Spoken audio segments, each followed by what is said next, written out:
On this episode of Street Rat Garage, we are working on a 1973 Mustang Mach 1 that has not seen the road in over 15 years. It may not see the road in another 15 years. That's a mess.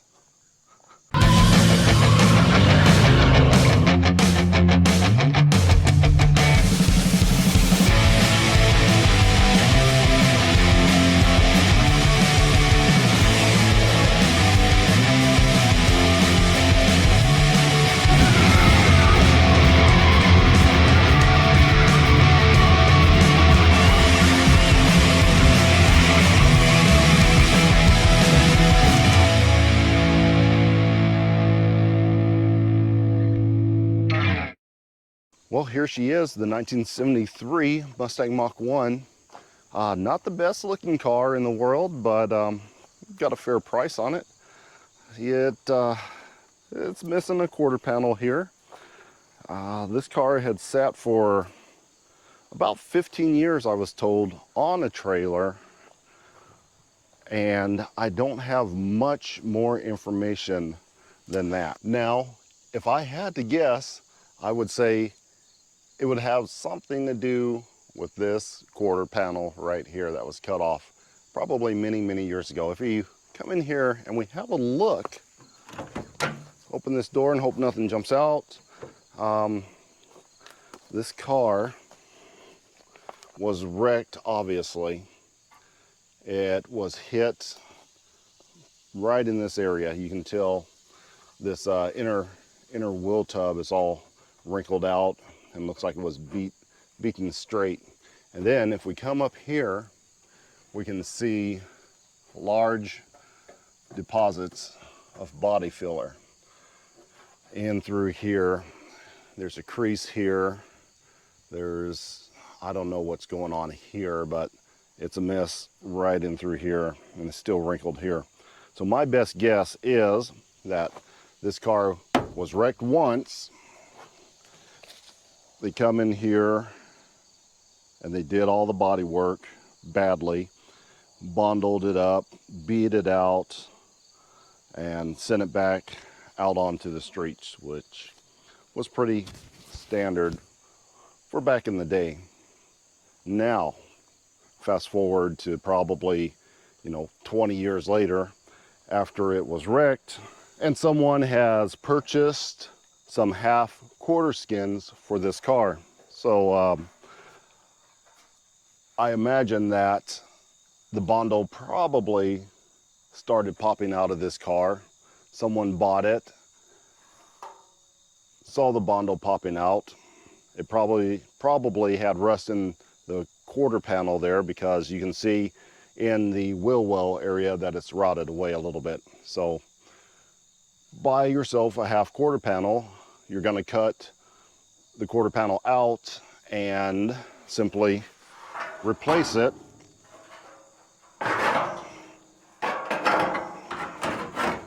with a half skin, like so, because that body line is cut almost exactly for this quarter panel. So now that you have your quarter panel, it's time to start cutting. So you cut your body line here, and what happens, you run into a big thick deposit of Bondo. You finish cutting out, you remove your quarter panel, and you find that you have a beat up inner fender well.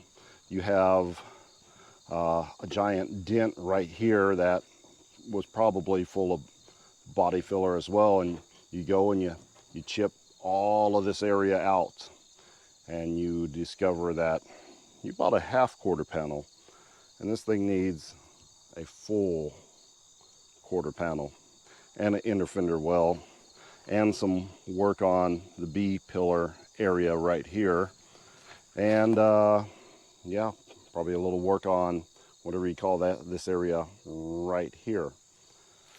So what do? You get frustrated. You load it up on a trailer and you leave it sit for about 15 years. So that is my guess on what happened to this car. I don't know if that's true or not, but It seems like a pretty reasonable explanation as to why this would sit for so many years. Now, that being said, hopefully this car was running and driving when they got mad at it and let it sit all that time. So if that's the case, then it'll make our job a lot easier because we won't have to mess around too much with getting this running again.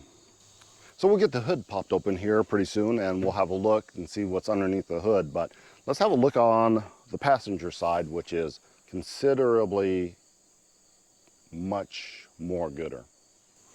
So yeah, this side is fairly solid. I mean, we have a little bit of a rust spot there, and we also have some rust right here in the bottom of this quarter panel. It's a little crunchy right there, which isn't bad. It's supposed to say Mach 1 right there. I mean, that's how long this has been sitting. This sucker is got, I don't know, it looks like barnacles on it. It's had so much water there, so much mold and moss. But going back here, this quarter panel, it has a little bit of rust right in here, but that's not too bad. What else do we have? The rear panel, for some reason these rear panels like to rust right along the tail light area. Trunk lid is fairly good. It's got a little ding right there. That bumper is just hanging off because the bolt's missing, I imagine. They had to take that off to cut the quarter panel out of there. Got some really old, I don't know, polyglass Goodyears. I have not seen those for a long time. I think those are bias plies, probably like a G50, G60. So yeah, that doesn't hold air. There's another one there. Got the turbine style rims on it. Let's look on the inside and see what we have here. And don't step on our quarter panel because we're gonna do something with that. Okay, yeah, gross and more gross. Let's see what kind of mileage she says. Well, she's got 47,000 reading there, and I'm really sure, judging from the seat and the lack of rubber on the pedal, that this is a well-driven car with probably 147,000 miles on it. Lift this seat up. Hope nothing jumps out of here. Well, we have a carburetor sitting in the back seat. We got spark plug wires that look new. That look new, probably 15 years ago. So yeah, I think somebody was going to do a tune-up. So hopefully that's good news. This cap looks. Oh yeah, it looks like it was a new cap, but I don't know why it has just one coil wire on it. But so new cap. The where's that go? They go on the back or the front? I think that goes on the back. The quarter panel, yeah, these are quarter panel parts here. We have, is that oil? Oh, ooh, that is falling apart and molding. Let's see what this box tells us. Oh, look, that just broke. It's been sitting in there so long. So this was Thunder Blast multi-purpose cleaner, car wash stuff, power scrub. What's this? Engine starting fluid. Engine starting fluid, ATF Type F, which I have not used for a long time because, you know, I don't have a bunch of Fords. Looks like some more cleaner, some other junk I don't want to dig through. There's the headliner. There's more headliner. Let's see what's on the other side.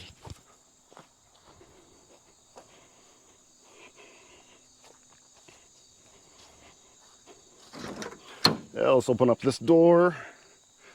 Check for wasps. and push this button and jump back, make sure nothing jumps out. No, nothing in there but filth. What's this box? Nothing. Okay, what's on this side? Oh, Raid. We have a can of Raid, so probably got bugs. We got bathroom cleaner. Huh. That does not tell me a lot. It tells me we may have some carburetor issues and we need a tune-up, but that's about it. And we probably leak a little bit of transmission fluid. So we're gonna need, it's probably not gonna roll once we get it going again if the transmission leaks. But let's pop the hood and see what we have going on there. Okay, there she goes. Oh, there's rust. Oh, there's a lot of rust. Watch this.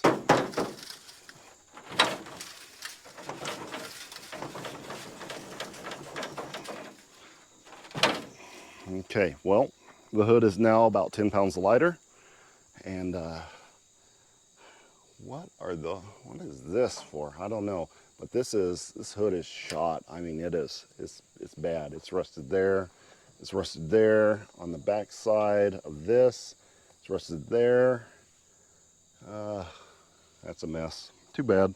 Anyway, what we have here is it says 351 CID. So I'm guessing that's a Cleveland engine because I think they stopped putting Windsors in these, and it's pretty wide. Yeah, it's definitely wide. So 351 Cleveland engine. Let's see what we have for a carburetor. Okay, loosen up this lid and have a look, and we have a 2-barrel.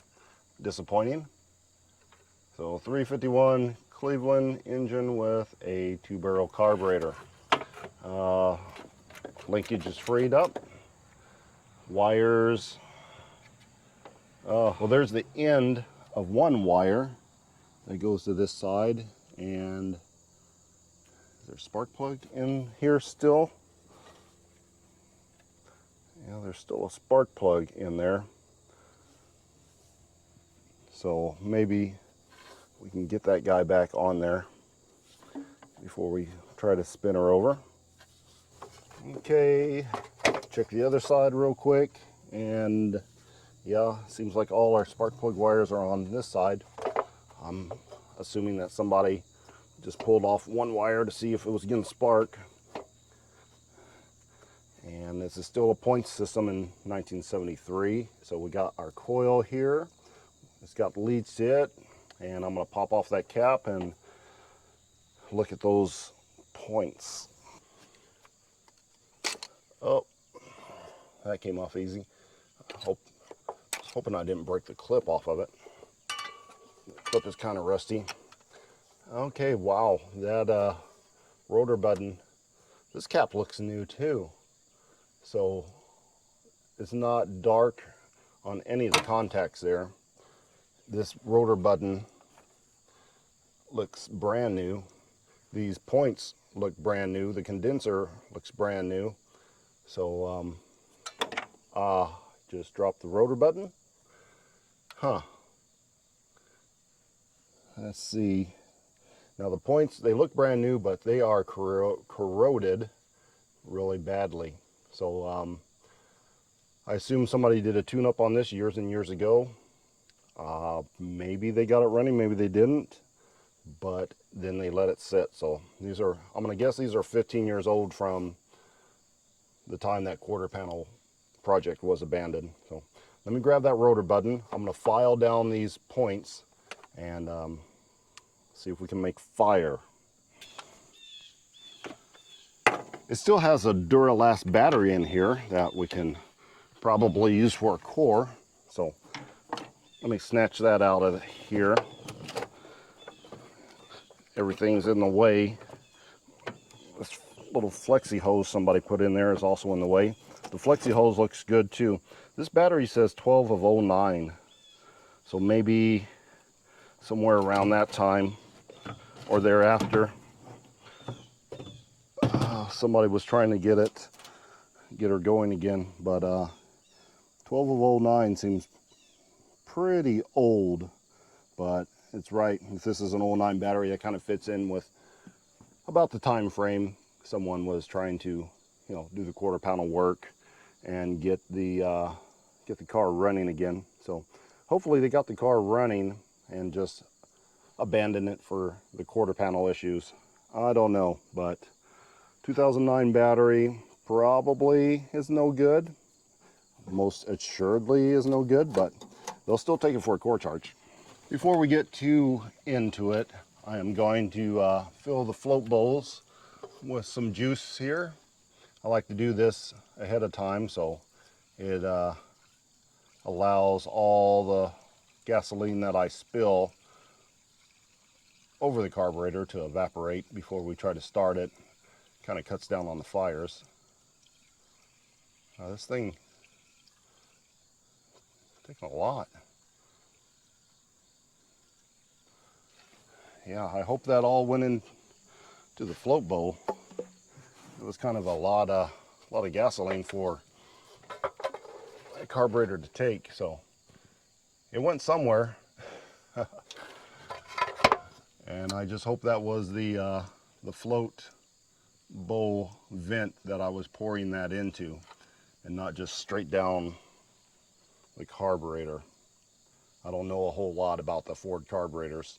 I was just assuming that center one was a float bowl vent, which it may not have been. Okay, let me just slide this battery in here. This one is even bigger and is going to be even harder to fit in this space. I'm dropping my screwdriver. Get in there. This is just a cheapy Walmart battery, which will do us fine for what we need. The ground's all the way over here. Hook that guy up. Positive. Oh, and it's got power. I can hear it. Oh, there we go. We got power. Hopefully we got starter. And let's check out the solenoid here. We should be able to pull power from here and jump the solenoid real quick. Well, there she goes.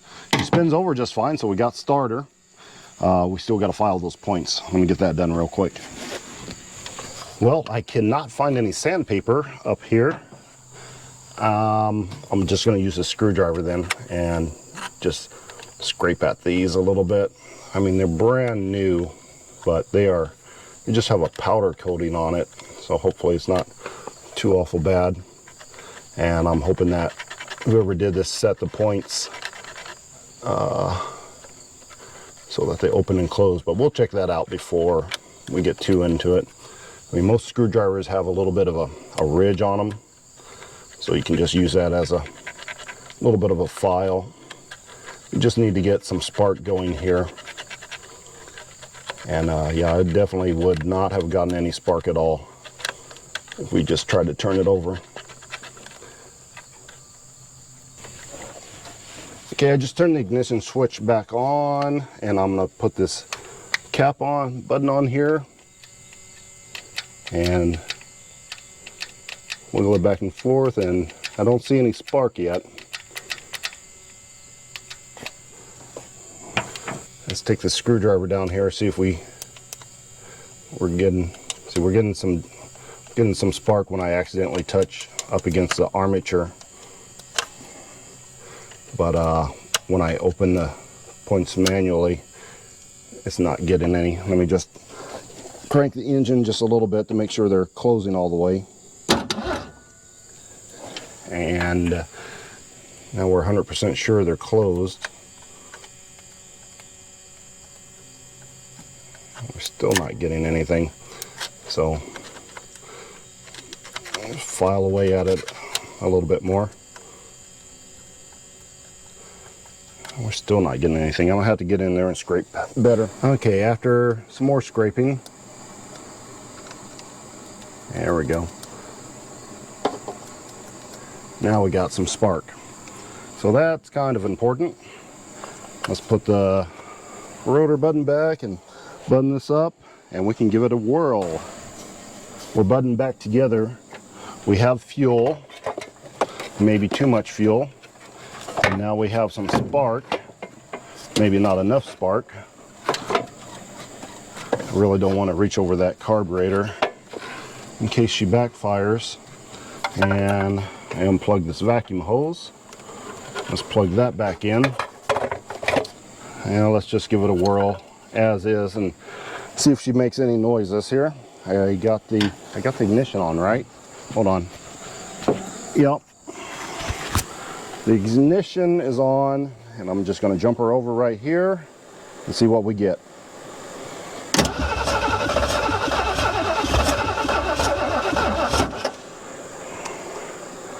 Well, I think it sputtered just a hair. I'm going to turn the battery charger up just a little bit more on boost, and I'm going to come to the other side. Okay, I broke a wire and I had to put that back together. So let me try this again. Just want to stretch over here a little bit so I can work that and reach around here and see if we have any spark or if it makes any noises this time. Oops, there's PVC. Okay, this is awkward. Let's try it. Oh, nasty stuff everywhere, but it fired, didn't it? All right, let's try it again. Need some more gas. Oh, it smells too. But hey, it fired off. Apparently that must have been the right hole, huh? Wow, that's a bit of gas there. Okay. Try this guy again. Reach around here, work the throttle.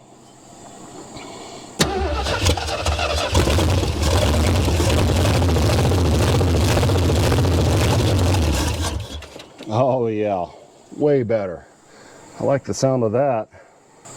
Okay, I am going to give it another hit from inside of the car and see if it turns over at the ignition switch here. Now I can just work the pedal.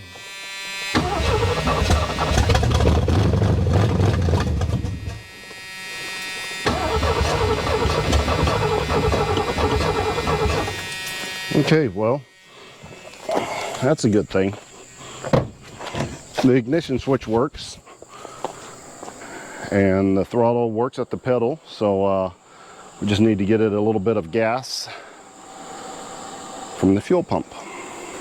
I just got her up in the air and I just took the fuel line off, which it's just right there, so it's super easy to get to the fuel line here.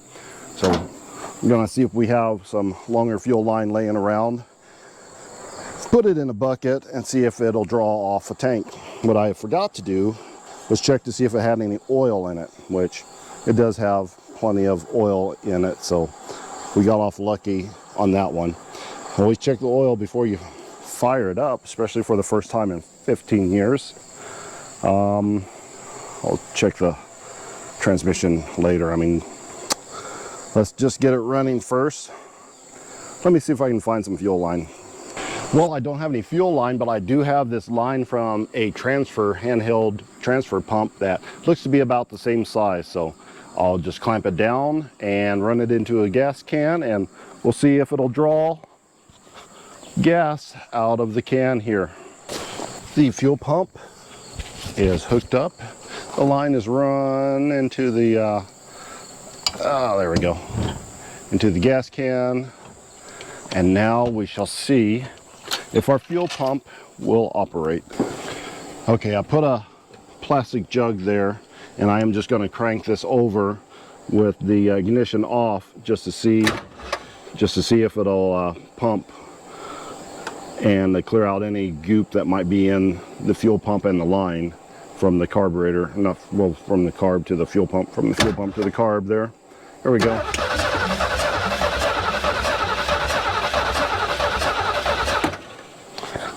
Not getting anything yet, but it may take a second. Just turn the voltage up on the battery charger. There she goes. Yep, and there's some nasty stuff coming out of the fuel pump there.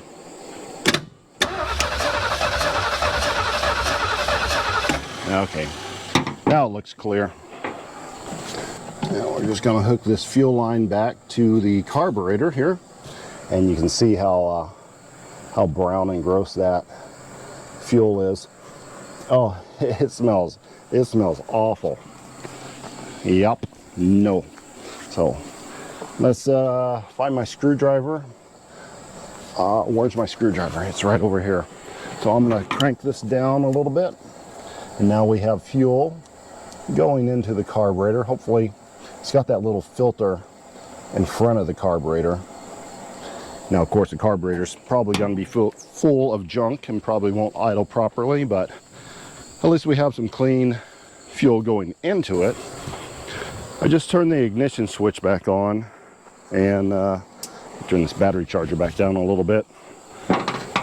And let's crank her over and see if she'll fire up and run.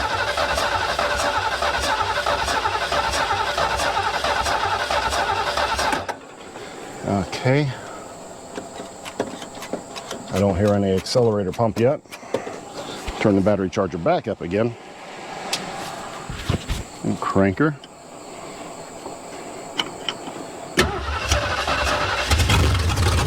Yeah.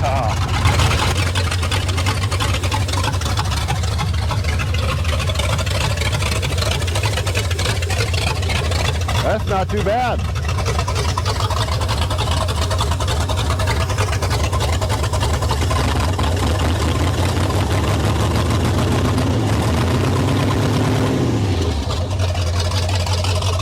Getting a little bit of smoke out of the back, not unexpected.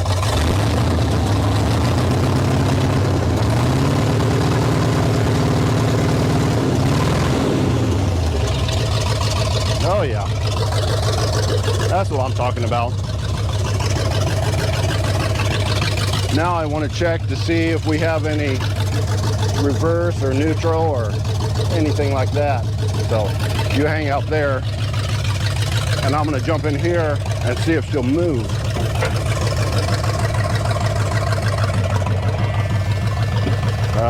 We don't have any brake, but we got flat tires, so that should work in our favor. Oh, there it goes. Wow, that was easy. There's backwards. We got forwards.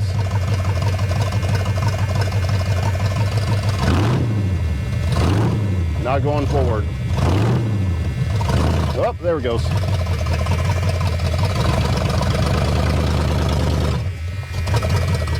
Nice. Backwards again. Forwards again. Nice. Give it a couple revs.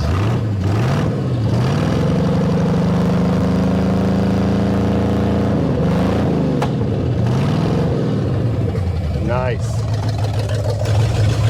Well, I usually don't say great things about Fords, but I mean, that was really easy.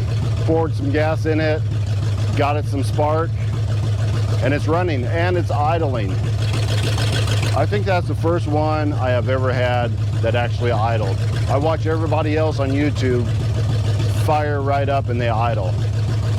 This is my first. It's shaky. It's a little bit shaky. Maybe that plug wire that came off is still off. But yeah, I'm gonna let this heat cycle a little bit. We'll shut it down. We'll check all the plugs and yeah, I'm impressed. So I was adding water to it. I put 2 gallons in. I got a 3rd gallon. And then when I was putting the 4th gallon in, I was thinking to myself, it shouldn't take this much water. So I look underneath the car and it's yeah, it's just pouring out on the ground. I mean, it's just dripping now because it's all out. So apparently we have a bad freeze plug. So that's a bummer, but hopefully the block's not cracked. But we'll get under there another time and look at that. But we have it running now. We need to roll it around a little bit at least. Let it cool off again. I'm gonna take this tire off because that really doesn't hold air for more than like a minute, and that tire hardly holds air at all. The other two are okay, so let's see if we can't grab that tire and that tire off and get them something a little bit better on there just to make it roll around. Get this tire off of here. This thing is just awful. That is ruined. There's one side.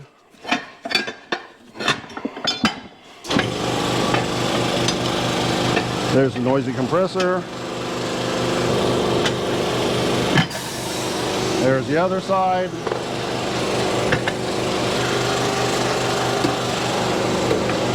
And just like that, we have one tire ready to go and put back on. You ever wonder why it takes so long for your local tire shop to do the same thing? I don't know. Okay, this is the other tire. I just went and got it, and we're putting it on now. This is a 14-inch. It's a little bit bigger that I want to use for the back tire. Still not as big as the one I've taken off, but this tire is from Goose, the Roadkill Maverick.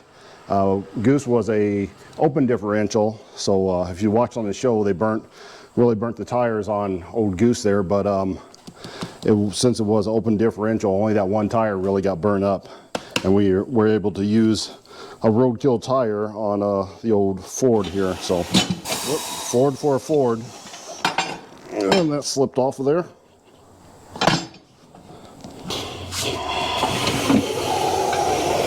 There we go. All right, add a little bit of air here.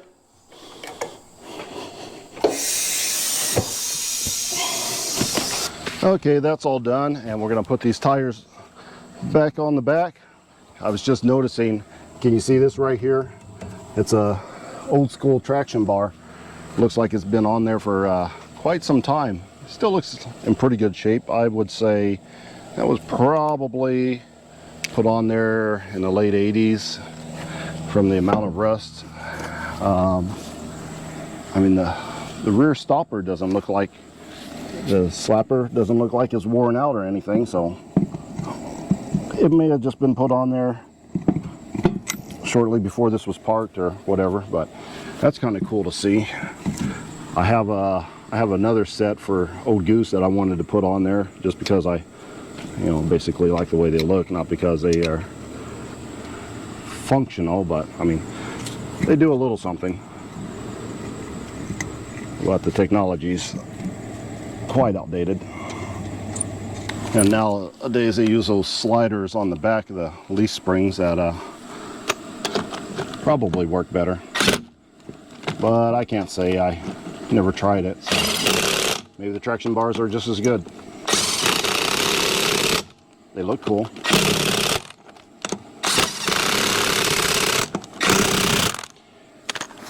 And these are the old school Unilug turbine rims as well, so aftermarket. So I imagine these rims were probably put on sometime about the same time as those traction bars were put on. I mean, it all adds up. Somebody was going to build a hot rod, and the furthest they got is throwing some slapper bars on and some turbines, because it doesn't look like anything was done to the engine at all. Just a stock engine. And this is a 73, so I don't even know if it made 200 horsepower. All right, it's time to see if this thing will move. I need to find a good place to put this gas can so it doesn't fall into the engine compartment and start a huge fire. So this looks pretty good. That should work. Just going to close up this hood a little bit just so we don't see the fire that we start. And let's see if she'll roll around the yard just a little bit. Oh, here we go. Oh, this headliner is disgusting. I wish the name Disgusting was not already taken, because this fits the bill.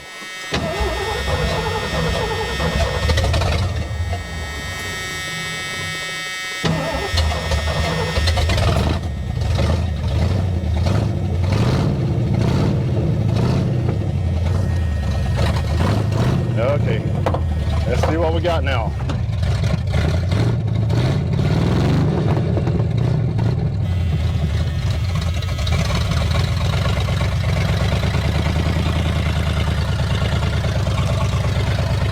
Ow, ow, ow. I hit the speed bump in the middle of the yard. Oh, better known as whoa, I don't have any brakes. Better known as a tree stump. This car's a little bit too low to roll over it, so. Oh, don't hit the camera. There we go. That's better. The car's just a little bit on the low side, and I got this tree stump right here. Yeah, that it just will not clear. So had to drive around that a little bit. See that bumper? That was already like that. Yeah, well, hey, it moved. That's a good thing. Well, the one thing I like to do with these cars is, you know, get them cleaned up. We're not going to do that on today's video, but I am going to just hit a portion of this to see just what is possible. This helps get me motivated, seeing it buff out and look nice.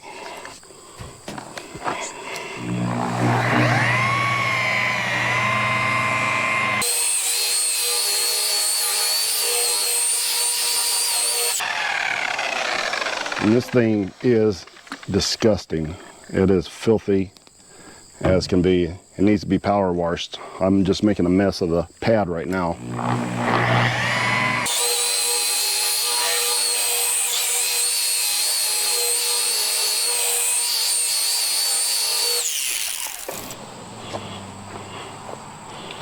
So I don't know how much glare we're getting there, and it's kind of dark on this side, but can we see the difference from here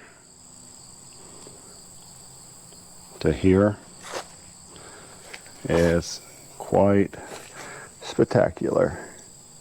So yeah, that's gonna look good. I can't really get the quality of the shine because of the shade that we're in, but that's it looks really nice.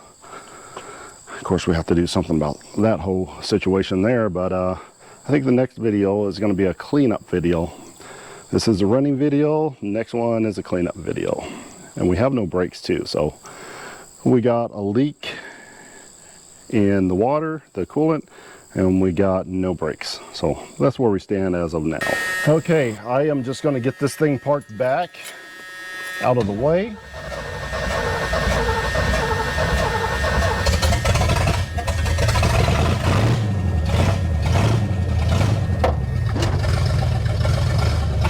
There she goes. I'm pretty sure I have no brakes still. We're going to try not to hit a tree.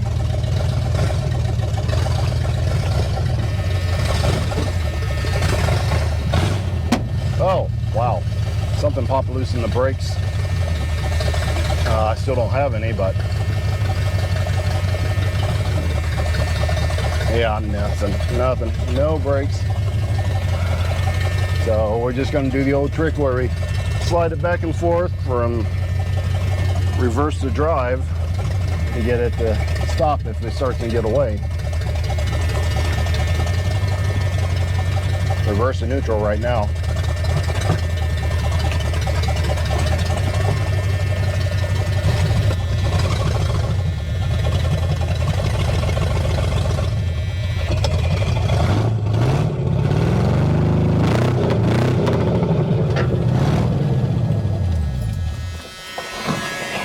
All right.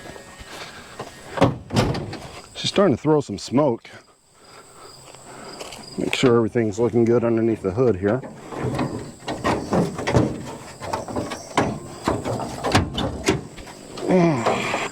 Well, it looks like we brought another one back to life again after sitting for many, many years. And yeah, that paint, now that it's in the direct sunlight, it really, really shines, and it has a real nice patina look to it. So yeah, it looks like that's going to do it for today. Like I said, next time we'll come back we'll do some cleanup. We'll clean all that mess out of the inside. We'll hit it with probably take it down to the car wash, power spray it off real good, spray out the inside, and maybe we can look for that leak where that water's coming from. Hopefully it's just a freeze plug. Hate to yank out that whole engine, especially on a car like this, but we'll do what we have to do. So that'll wrap it up for this episode of Street Rag Garage. Until next time.